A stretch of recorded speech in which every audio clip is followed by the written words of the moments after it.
ವಿಸ್ತರಣೆಯ ಕಾವು ಕಳೆಗಟ್ಟಿದೆ. ಮುಖ್ಯಮಂತ್ರಿ ಡಿಕೆ ಶಿವಕುಮಾರ್, ಮಾಜಿ ಮುಖ್ಯಮಂತ್ರಿ ಸಿದ್ದರಾಮಯ್ಯ ಹಾಗೂ ಕೆಪಿಸಿಸಿ ಅಧ್ಯಕ್ಷ ಬಿಕೆ ಹರಿಪ್ರಸಾದ್ ಅವರು ಹೈಕಮಾಂಡ್ಗೆ ಸಂಭಾವ್ಯ ಸಚಿವರ ಪಟ್ಟಿಯನ್ನ ಸಲ್ಲಿಸಿರುವುದು ರಾಜ್ಯ ರಾಜಕೀಯ ವಲಯದಲ್ಲಿ ತೀವ್ರ ಕುತೂಹಲಕ್ಕೆ ಕಾರಣವಾಗಿದೆ.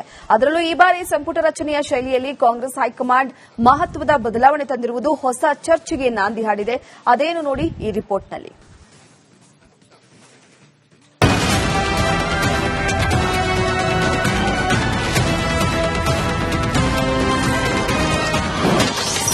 ಸಂಪುಟ ವಿಸ್ತರಣೆಗೆ ಹೊಸ ಫಾರ್ಮುಲಾ. ಈ ಬಾರಿ ಕ್ಯಾಬಿನೆಟ್ನಲ್ಲಿ 60% 40% ಸೂತ್ರ. ಹಳೆ ಬೇರು ಹೊಸ ಚಿಗುರಿನ ಲೆಕ್ಕಾಚಾರ. ಕರ್ನಾಟಕದಲ್ಲಿ ಡಿಕೆಶಿ ನೇತೃತ್ವದ ಸರ್ಕಾರ ಅಧಿಕಾರಕ್ಕೆ ಬಂದು 1.5 ತಿಂಗಳು ಆಗ್ತಾ ಇದೆ. ಎಷ್ಟು ದಿನವಾದರೂ ಇನ್ನೂ ಪೂರ್ಣ ಪ್ರಮಾಣದ ಸಂಪುಟ ರಚನೆಯಾಗಿಲ್ಲ.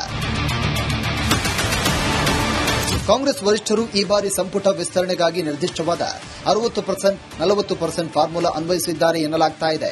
ಇದರ ಅನ್ವಯ ಶೇಕಡ 60% ಹೊಸ ಮುಖಗಳಿಗೆ ಹಾಗೂ ಶೇಕಡ 40% ಹಿರಿಯ ಮತ್ತು ಅನುಭವಿ ನಾಯಕರಿಗೆ ಅವಕಾಶ ಕಲ್ಪಿಸಲು ತೀರ್ಮಾನ ಮಾಡಲಾಗಿದೆ ಎಂಬ ಗುಸುಗುಸು ಮಾತು ಕೇಳಿಬಂದಿದೆ. ಪಕ್ಷದಲ್ಲಿ ಹೊಸ ಪ್ರತಿಭೆಗಳಿಗೆ ಅವಕಾಶ ನೀಡುವ ಜೊತೆಗೆ ಆಡಳಿತಾತ್ಮಕ ಅನುಭವವನ್ನು ಸಮತೋಲನಗೊಳಿಸುವ ಹೈಕಮಾಂಡ್ನ ದೂರದೃಷ್ಟಿಯ ರಣನೀತಿ ಇದಾಗಿದೆ. ಈ ಹಿಂದಿನ ಸಂಪುಟ ರಚನೆಗಳ ಸಂದರ್ಭದಲ್ಲಿ ರಾಜ್ಯ ನಾಯಕರು ನೀಡುತ್ತಾ ಇದ್ದ ಪಟ್ಟಿಯನ್ನು ಪರಿಶೀಲಿಸಿ ಯಾರಿಗೆ ಯಾಕೆ ಸಚಿವ ಸ್ಥಾನ ಕೊಡಬೇಕು ಎಂಬ ಬಗ್ಗೆ ರಾಹುಲ್ ಗಾಂಧಿಯವರು ಸ್ಥಳೀಯ ನಾಯಕರಿಂದ ಮಾಹಿತಿ ಪಡೆದುಕೊಳ್ತಾ ಇದ್ರು.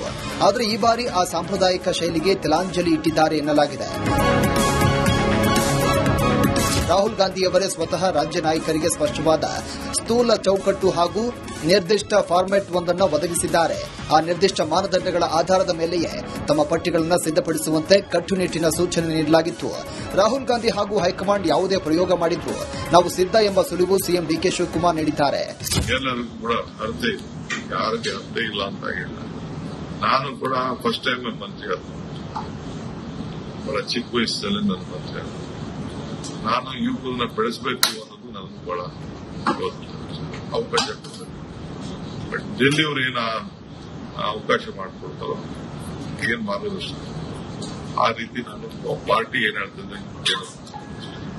ಮುಖ್ಯಮಂತ್ರಿ ಡಿಕೆ ಶಿವಕುಮಾರ್, ಮಾಜಿ ಸಿಎಂ ಸಿದ್ದರಾಮಯ್ಯ, ಬಿಕೆ ಹರಿಪ್ರಸಾದ್ ಪಟ್ಟಿ ಸಲ್ಲಿಕೆ ಮಾಡಿದ್ರೆ ಕಾಂಗ್ರೆಸ್ ಹೈಕಮಾಂಡ್ ಸುಮ್ಮನಿಲ್ಲ.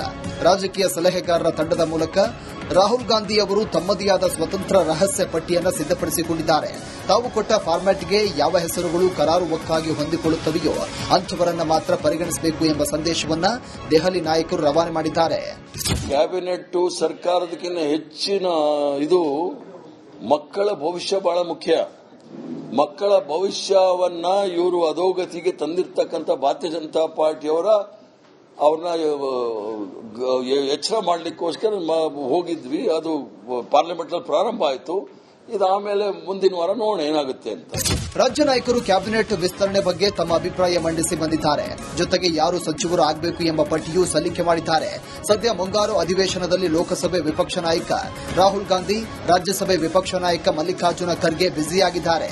ಇದರ ನಡುವೆ ರಾಜ್ಯದ ಮಂತ್ರಿಗಿರಿ ಪಟ್ಟಿಗೆ ಅಧಿಕೃತ ಮುದ್ರೆ ಯಾವಾಗ ಒತ್ತುತ್ತಾರೆ ಅಂತ ಸಚಿವ ಸ್ಥಾನ ಆಕಾಂಕ್ಷಿಗಳು ಕಾದು ಕುಳಿತಿದ್ದಾರೆ.